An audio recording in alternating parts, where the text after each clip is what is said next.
Hello, my name's Duncan and welcome to Back Away from Dogging Bath Books, and this will be the second tag that I'm doing, and it'll either be on Tuesday, depending which multiple choice testing we went to, or it'll be on,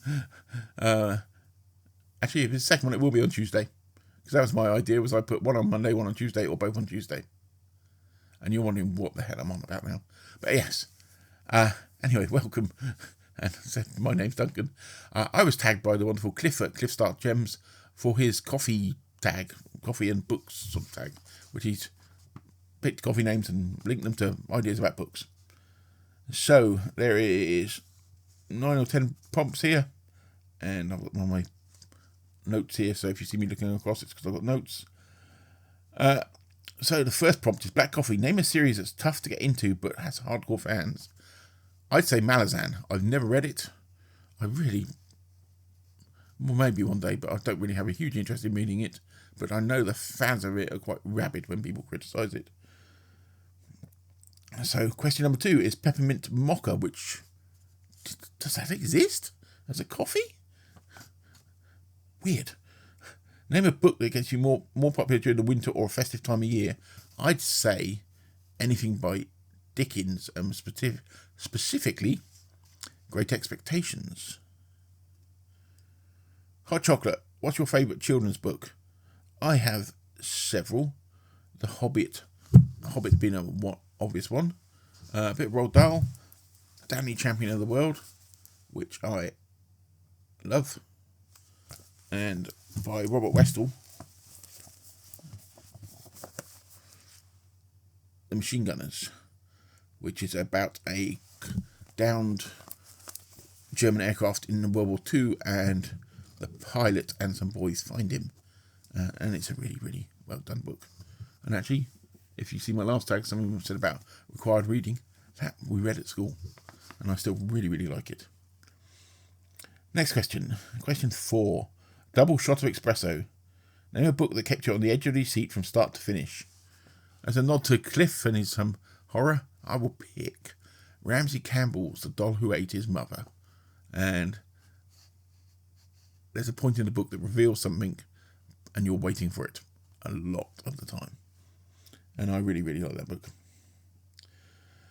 Starbucks. Name a book you see everywhere. Well, at the moment it's anything by Harlan Coben and James Patterson.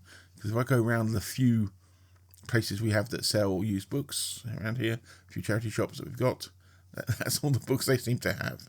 And good God, does nobody on this island read anything else?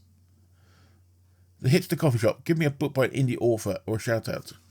I was going to say I can't because I don't really read self-published stuff. But then I thought Patrick Samphire, his Manic Fawn books, which is really pretty good fantasy series. It's 3 or 4 books in there, I can't remember how many. It's a fun sort of fantasy books about a wizard. Reminds me a bit of sort of...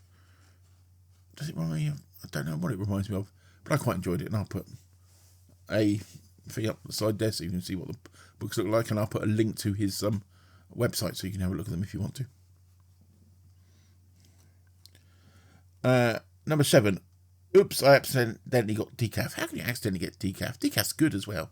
I drink decaf as well. As a migraine sufferer, sometimes I have to. Name a book you were expecting more from. Ready Player One by Ernest Cline. I quite enjoyed the film. And I read the book and people were saying what a good book it was. And good God, did the pop culture references start to grate on me after a while. And I'm from the generation that remembers most of them. And what I find weird about the book is the fact that it's so popular with younger people. What I mean is people born after 2000. It was apparently very popular with, or just even after 1995. And it's like, okay, you wouldn't get half the references there, but strange. It was a bit of a... There's bits about it that I quite liked, but yeah, it was a bit of a slog. The Perfect Blend. Name a book or series that's both bitter and sweet, but ultimately satisfying. I'm going to pick Stephen Donaldson's The Chronicles of Thomas Covenant. Starts off with Lord Falsbane. It's a little bit sort of, people either love it or hate it. There is a quite horrific sexual assault right at the beginning of the first book, which set a lot of people off. And actually, if you read through the rest of the books, not that it explains it, but you understand why Stephen Donaldson put it there. But it's a really interesting and quite different sort of fantasy series. Like the main guy, Thomas Covenant, you don't like. He's not a nice man. And Donaldson's quite a sort of prosy type writer, and it's quite enjoyable. But yeah, I really, it got very, very sort of satisfying towards the end, and it's very interesting, and it was very different at the time, and it's still very different. All these grimdark people that go on about, morally grey characters, have they not met Thomas Covenant or even Elric? So, yeah, an Irish. A book that is misunderstood. One that I think is incredibly misunderstood is Robert Heinlein's Starship Troopers. For starters, people compare the book to the film, and they're two totally different things. The film is a satire of fascism. That's it. Whether it's a good one or not, it's up to you, but it's a satire of fascism. The book is not. And what you got to think about it is Heinlein actually wrote Stranger in a Strange Land about just after this, and that came out 2 years later, and it's almost arguing the total opposite. And both these books he saw as thought experiments. And people thought he was advocating for almost a fascist government. It's like the sort of point of the books is sort of to discuss more of the individual's responsibility or relationship with society as a whole. You know, if you argue the fact that if you are part of this society, should you defend it, should you not defend it, and what should go through, and what are your responsibilities? And he said it's a total of the thought, and it was linking to his experiences in the Second World War as well. But it's hotly argued the fact he was sort of thinking about a sort of fascist libertarian sort of state, but it's not. It was almost like a discussion, and the fact that it works and people are arguing about it now means it worked as a discussion. Part of the argument was as people in our society, we benefit from that society. So if it's under threat, should we defend it? And in what levels? The book concentrates more on the training of Johnny Rico in the beginning of the book, which is the brutal training, more than the actual war against the bugs. The bugs and the actual war are sort of a throw on at the end in some ways. I could go on to a huge discussion about this, but just remember that the film is not the book, and the book is not the film, and the book is not telling you what you think the book's telling you.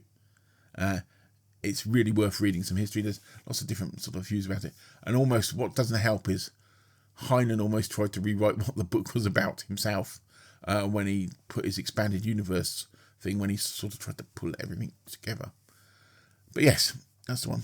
And I think that is the last question, is it? Yeah. Well, it's the last one I've got written down here. So I will tag some people below. Thanks for Cliff for doing this tag. And I will speak to you all very, very soon. And bye for now.